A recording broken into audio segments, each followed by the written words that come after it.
भारत की नारियों ने एक से बढ़कर एक हीरो को जन्म दिया। उसी में एक महान नारी माता भीमाबाई, जिन्होंने अपनी पवित्र कोख से एक नायाब हीरा को जन्मा, जो आगे चल करके भारत रत्न बोधिसत्व परम पूज्य बाबा साहब डॉक्टर भीमराव अंबेडकर जी के नाम से पूरे संसार में जाने गए। एक इतना विराट व्यक्तित्व, 20वीं सदी के महान युग पुरुष, युग प्रवर्तक, 32 डिग्रियों से सुशोभित, 9 भाषाओं के ज्ञाता, विश्व के विद्वानों में अग्रणी, क्रांतिसूर, आगे हजार वर्षों तक उनका जो विचार है, विचारधारा है, आने वाली पीढ़ियां उनको अपनाएंगी। महिलाएं उनके महान कार्यों को गीतों में पिरो करके गाएंगी। बाबा साहब जितने हमसे भौतिक रूप से दूर होते जा रहे हैं, उतने ही ज़्यादा प्रासंगिक भी हो रहे हैं। मैं पिछले काफ़ी दिनों से आपको उनके बारे में बता रही हूँ। नानक चंद रत्तू जी के द्वारा लिखी हुई किताब डॉक्टर अंबेडकर के अंतिम कुछ वर्ष, अध्याय 17, अंतिम तीर्थ यात्रा। इस अध्याय को मैं शुरू करूं, इसके पहले आप सभी बहुत बहुत सम्मानित हमारे बुजुर्ग, माताएं, बहनें, भाइयों और प्यारे बच्चों, आप सभी लोगों को मेरा सादर नमो बुद्धाय, जय भीम। मैं लखनऊ से संघमित्रा गौतम, लक्ष्य कमांडर, भारतीय समन्वय संगठन लक्ष्य से। बाबा साहब का स्वास्थ्य तेजी से गिरता जा रहा था।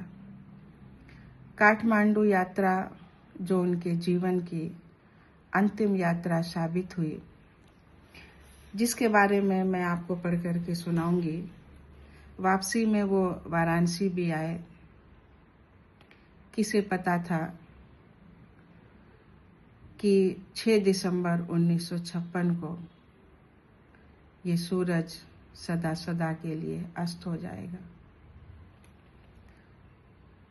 बौद्ध अनुयायियों का चतुर्थ विश्व सम्मेलन 15 नवंबर 1956 को काठमांडू में आयोजित था।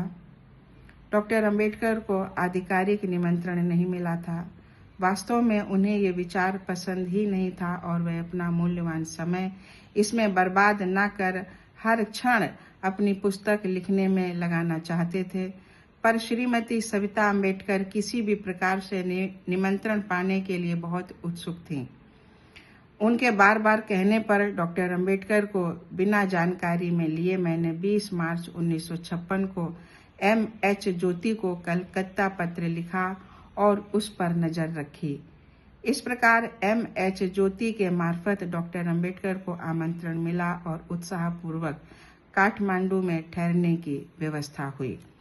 उनके चिकित्सक डॉक्टर मावलकर उनके साथ चलने के लिए मुंबई से बुला लिए गए। डॉक्टर अंबेडकर के साथ जाने के लिए M.B. चिटनिस, मिलिंद महाविद्यालय औरंगाबाद के प्राचार्य B.M. बराले और बालू कबीर को पटना में उनसे मिलने के लिए उड़ान भरी। उन्होंने अपनी अपूर्ण पुस्तकों बुद्ध और कार्ल मार्क्स तथा प्राचीन भारत में क्रांति और प्रतिक्रांति की पांडुलिपि साथ में ली, ताकि यात्रा के समय या काठमांडू में ठहरने के समय उस पर कार्य किया जा सके। पटना रवाना होने से पहले उन्हें कुछ आर्थिक कठिनाइयों का सामना करना पड़ा। उनके विरुद्ध मैसर्स भवानी कॉन्ट्रैक्टर ने मुंबई उच्च न्यायालय में मुकदमा दायर कर दिया, क्योंकि मुंबई में दादर स्थित उनके घर राजगृह में मरम्मत और विस्तार करने के लिए 40,000 रुपए की अदायगी नहीं हो पाई थी। उनके पास अदा करने के लिए धन ही नहीं था। वह पूरन चंद के पास गए, जो गोल डाक खाने के पास रहते थे। मैं उनके साथ ही था। उन्होंने आधे मन से आधी रकम अदा कर देने का वचन दिया। शेष धन पीपुल्स एजुकेशन सोसाइटी मुंबई के माध्यम से एकत्र की गई। मुझसे मुंबई जाकर ये धन हाईकोर्ट में जमा करने को कहा गया, पर श्रीमती सविता अम्बेडकर ने ही वहां खुद जाना पसंद किया। कॉन्ट्रैक्टर द्वारा दायर मुकदमे की पैरवी केजे काले कर रहे थे। उनके द्वारा भेजे गए शपथ पत्र और तार को मैंने 20 नवंबर 1956 को डॉक्टर अम्बेडकर के काठमांडू के पते पर भेज दिया। पहले ये मामला जयकर सोलिसिटर द्वारा देखा जा रहा था। उनकी कार्य पद्धति से संतुष्ट न होने पर एच.के. कोठारे की संस्तुति पर उन्हें हटाकर काले को काम सौंपा गया। कोठारे को पहले ही 16 सितंबर 1956 को डॉक्टर अम्बेडकर पत्र लिख चुके थे। बनारस विश्वविद्यालय की यात्रा। लौटती यात्रा में सदा की भांति शानदार और चुनौतीपूर्ण ढंग से बनारस विश्वविद्यालय व काशी विद्यापीठ के विद्यार्थियों को संबोधित किया। उन्होंने चुनौती दी कि जो कार्य शंकराचार्य ने हिंदुत्व के लिए किया, वही कार्य अब वे बुद्ध धर्म के लिए करेंगे। बनारस हिंदू विश्वविद्यालय सभा कक्ष में शंकराचार्य के दर्शन पर बोलते हुए उन्होंने कहा कि यदि ब्रह्म सर्वव्यापी है तो ब्राह्मण व अछूत बराबर हुए, लेकिन शंकराचार्य ने अपना वाद समाज व्यवस्था पर लागू नहीं किया और अपने वाद को वेदांती स्तर तक ही रखा। यदि इसे उन्होंने सामाजिक स्तर पर लागू किया होता और सामाजिक समानता का उपदेश दिया होता तो उनका साध्य कहीं अधिक गहरा और विचार करने योग्य होता। इसके अलावा उनका ये विश्वास भ्रामक था कि संसार एक स्वप्न है। उन्होंने छात्रों के समक्ष प्रश्न रखा कि क्या वे हिंदू धर्म ग्रंथों का अनुसरण करेंगे जो पुरुष सूक्त द्वारा प्रतिपादित वर्गीकृत असमानता का समर्थन करते हैं और सामाजिक असमानता को धार्मिक स्वीकृति देते हैं, या वे संविधान द्वारा प्रतिपादित आजादी, समानता व भाईचारे के सिद्धांत के साथ खड़े होंगे और हिंदू धर्म ग्रंथों द्वारा उपदेशित वर्गीकृत असमानता को नकार देंगे। बौद्ध धर्म स्थलों की दूसरी यात्रा करते हुए वे कुशीनगर पहुंचे और नानक चंद्रत्तु को 29 नवंबर 1956 को तार भेजा। कल 30 नवंबर को अपराह्न 4 बजे सभी लोग पहुंच रहे हैं।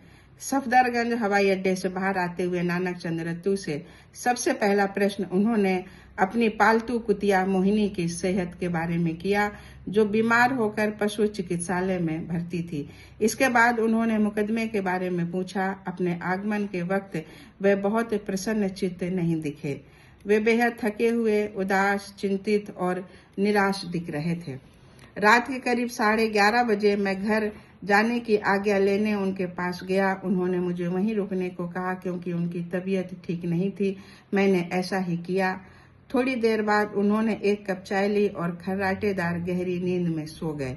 इसके बाद भी मैं पूरी रात बाज जैसी निगाहों से उनके शरीर की हरकतों को बैठे बैठे देखता रहा। तो साथियों, ये अध्याय पूरा हुआ। आप सबका मंगल हो, सबका कल्याण हो। आपसे विदा चाहूंगी। जय भीम, नमो बुद्धाय।